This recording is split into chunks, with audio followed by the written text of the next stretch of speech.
আপনাদের মনে কখনো প্রশ্ন জেগেছে যে ক্রনিক রোগের ক্ষেত্রে, জটিল রোগের ক্ষেত্রে যখন অ্যালোপ্যাথি চলছে সাথে হোমিওপ্যাথি খাওয়া যাবে কি যাবে না? অনেকের প্রশ্ন জেগেছে। তাহলে আমি অ্যান্সার দিচ্ছি ডক্টর এনামুল হাসান সোহেল। হ্যাঁ, খাওয়া যাবে, খাওয়া যাবে, কিন্তু কিছু নিয়মকানুন মেনে চলা উচিত। একসাথে হোমিওপ্যাথি আর অ্যালোপ্যাথি খাওয়া যাবে কেন?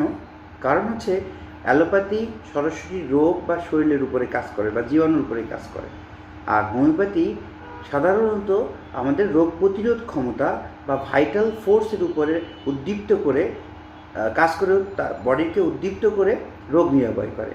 যেহেতু এদের কাজের ক্ষেত্র আলাদা, তাই তারা একে অপরকে সাহায্য করে, কোনো বাধা সৃষ্টি করে না।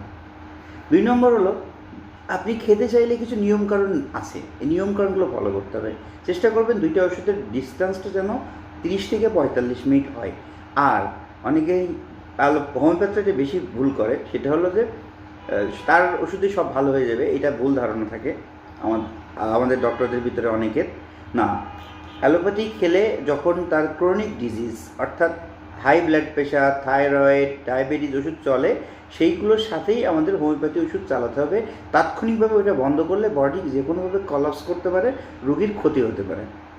3 নম্বর, আপনারা যখনই চিন্তা করবেন যে ওষুধ, আচ্ছা হোমিওপ্যাথি অ্যালোপ্যাথি একসাথে খাওয়া যায়, এটা তো জানলাম ডক্টর সোহেল বলছে, তো আপনার মতো করে খেতে পারবেন না।